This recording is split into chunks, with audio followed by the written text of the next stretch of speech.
Hello, all of my beautiful baddies. Welcome back to yet another episode of Be a Better Baddie. It's me, Quenisha, your host, coach, teacher, and fellow baddie. Today we are talking about how to get started. How to get started doing the things that you said you would. You set all these goals. I know you listened to last week's episode and you were like, wow, I feel so inspired. I'm going to write all of these goals. And I know you wrote a diverse set of goals. If you did not listen to that podcast, I suggest go back and listening to that one before you listen to this one. It is somewhat of an unofficial series that I'm starting for this month to, of course, help all the goal setting gals get it.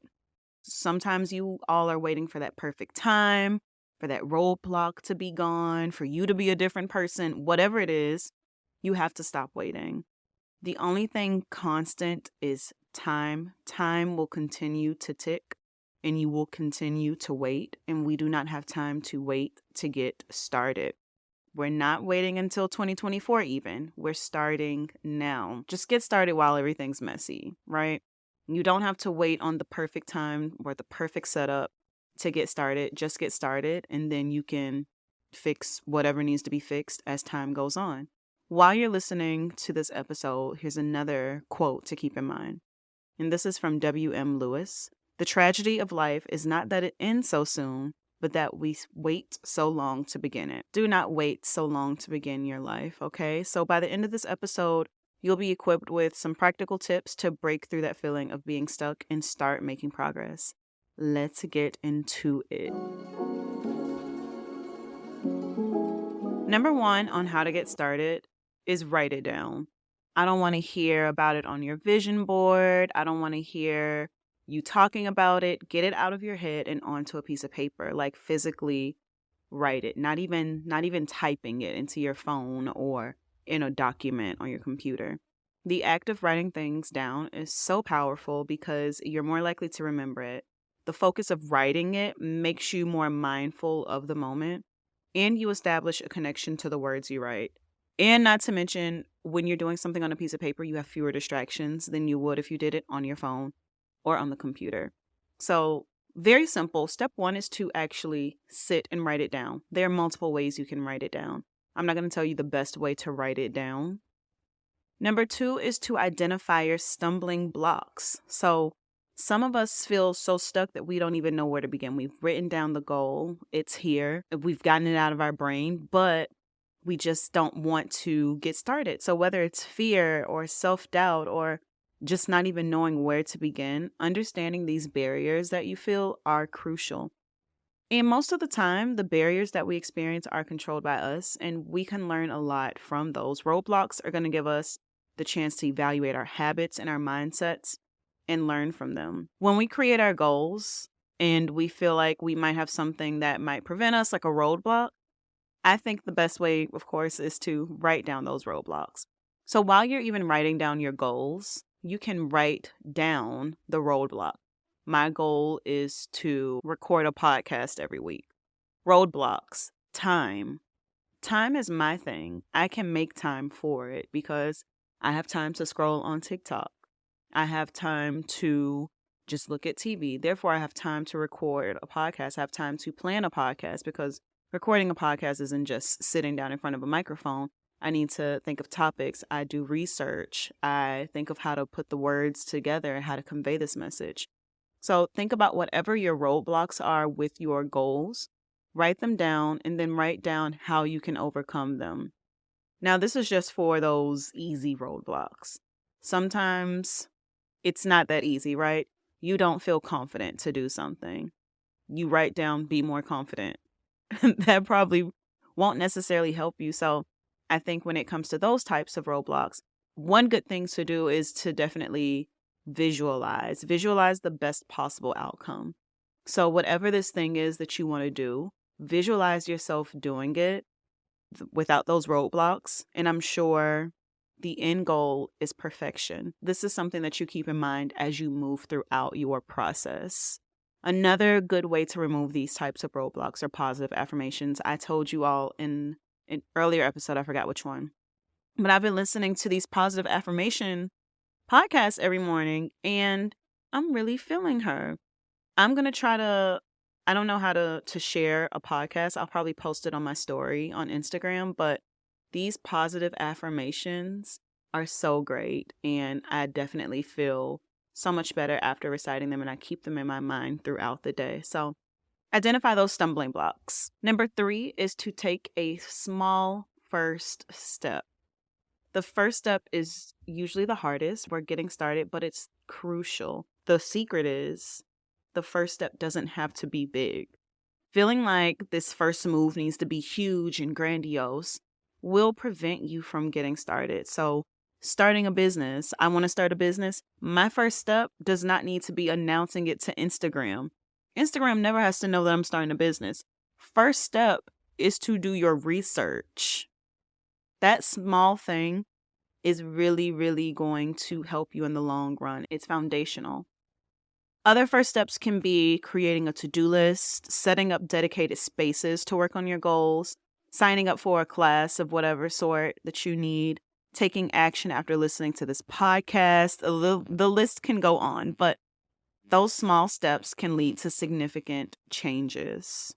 Last is having some type of accountability system. And I'm going to tell you right now, this podcast is going to be short because I want you guys to take the information and do something with it. I'm really excited about the baddie circle coming up because I'll actually have the chance to work with a small group of ladies and make sure that they do understand the things that I'm saying in this podcast, because it feels like sometimes I'm saying the stuff, but does it work? So making sure that I feel like Chris Tucker, the words coming out of my mouth mean something, and actually have them support one another to work to create these goals for 2024 and start working on those. So that reminded me of this next one. So accountability systems. Accountability is all about being reliable, committed to the process, and trusting yourself. I know it's hard to inspire and motivate yourself at times, but having a support system really helps. All that being said, if you do have a support system, that is wonderful. Keep that support system. Make sure you water that support system and grow with that support system. If you don't have a reliable support system, you need to create one. So this is the position that I was in and that I still am in. I'm always creating some type of accountability system for myself. And there are quite a few ways that you can do this. So number 1 is using your calendar. So putting appointments on your calendar and holding those meetings that you have with yourself to the same importance that you hold the meetings with other people. So putting working out on your calendar at this time when the notification goes off, you're going to do that. So calendar the things that you need to do. If you would miss a meeting with your manager, why would you want to miss a meeting with yourself? Number 2 is to track your progress. This can be via pictures, spreadsheet, notebook. There's so many cute little graphics. Literally go on Pinterest and look up accountability systems and they will tell you everything. So I've been keeping track of my podcast numbers by just taking screenshots of the numbers every month. So I go into the different platforms that track data for me and I take screenshots every month, and seeing the growth itself keeps me motivated and keeps me inspired. So that is my own accountability system to keep me going. Number 3 is to sign up for classes of some sort. So this is a writing class. I'm talking specifically about fitness classes. ClassPass is my favorite accountability buddy, okay? I sign up for that class, and I know if I don't make it to that class, ClassPass is going to charge me, and I don't like wasting money. And it's a waste of money if I don't go to the class either. So I'm not wasting money. When I put it on ClassPass, I am going to the class because future me is going to love me for making it through that. Number 4 is tell someone else about your goals. So telling someone else about your goals is really putting it into the universe. So you've written it down, you've gotten it out of your head. Now you tell someone, you're putting it into the universe in a sense. So I'm willing to bet when you talk with that person, they'll be like, hey, what happened about that thing you're doing? I know you wouldn't want to say, oh, I stopped doing it. Oh, it's not a goal of mine. And if it's not a goal of yours anymore, then that's okay. If you're able to back it up and say, that's no longer a goal of mine. It's not really aligned with what I want to do. That's A-okay. I have set so many goals that I don't know why. I don't know why I set them. Number 5, and we're still on accountability systems. Number 5 is to self-manage. So all of you know of this common distractor, like your phone, maybe a person in your house. Those things, factors, I don't want to call people things, but those factors can be distracting to you. So removing those distractors is you being accountable, you being responsible. I know if I am recording and my phone will keep bothering me, I will put it on Do Not Disturb and put it on the other side of the room. So while I'm doing something on my computer, no notifications are popping up and I can't physically see it. I know if a certain person is around me and I can't really work around that person, I will remove myself and create an environment for me to do that. You have to self-manage. You have to be responsible.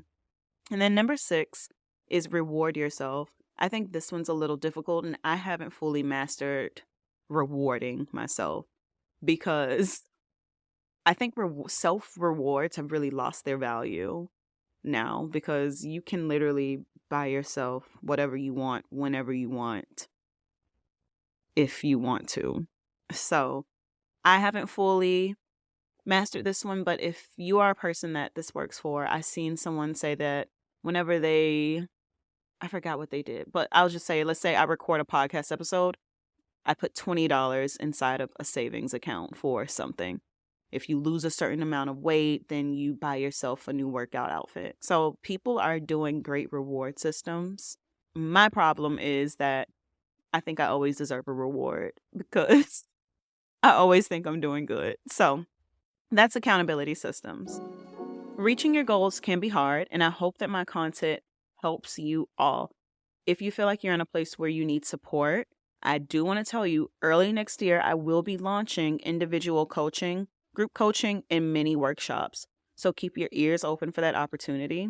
And if you'd like to, I can add you to my listserv so you can be one of the first to hear about these services when they come up. So in my show notes, you will find a link where you can sign up to be on my listserv to hear about these updates as soon as they come out. Click the link in the show notes and sign up. Now with that, I told you I was going to keep this short and cute, and I am going to be signing out. So how to get started? Number 1 is write it down. Number 2, identify your stumbling blocks. Number 3, take a small first step. Number 4, have an accountability system. Also, if you are not following the page Be a Better Baddie, please make sure that you do go follow.